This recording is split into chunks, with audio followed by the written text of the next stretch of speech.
Induction by Andrew Belk and Michael Lebrad. The induction system brings in air from the outside, mixes it with fuel, and delivers the fuel-air mixture to the cylinder where combustion occurs. This combustion creates the thrust and power.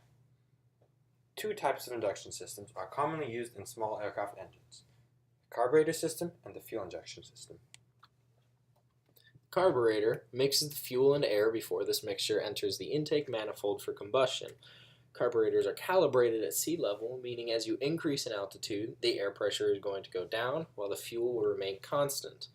Fuel injectors mix the fuel and air immediately before entry into each cylinder or injects fuel directly into each cylinder.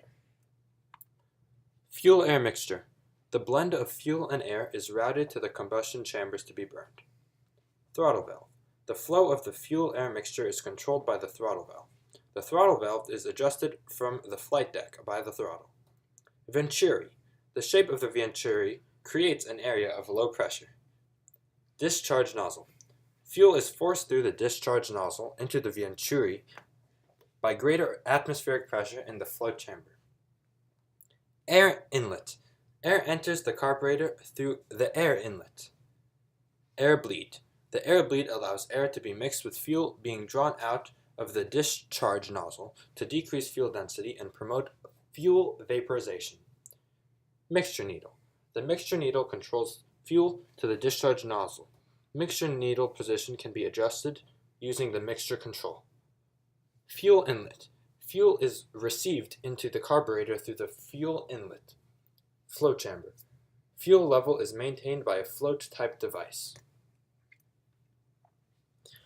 A fuel injection system usually incorporates 6 basic components: an engine-driven fuel pump, a fuel air control unit, fuel manifold or fuel distributor, discharge nozzles, an auxiliary fuel pump, and fuel pressure flow indicators.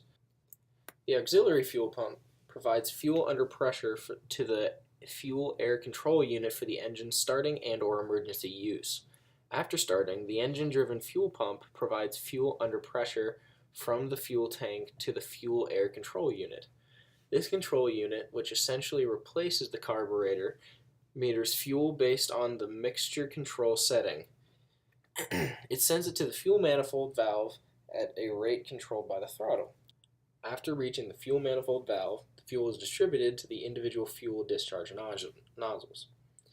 The discharge nozzles, which are located in each cylinder head, inject the fuel-air mixture directly into the cylinder intake port. Why is it important to an airplane?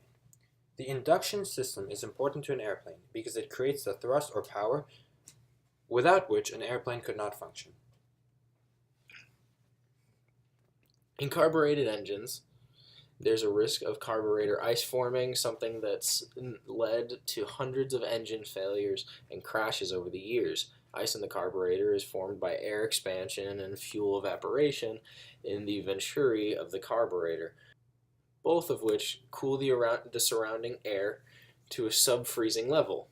Fuel-injected engines often have electric fuel pumps as a backup to ensure fuel can be pushed through the metering system even if the engine-driven pump fails. However, in some aircraft, the electric backup pump doesn't provide enough pressure on its own to keep the engine running.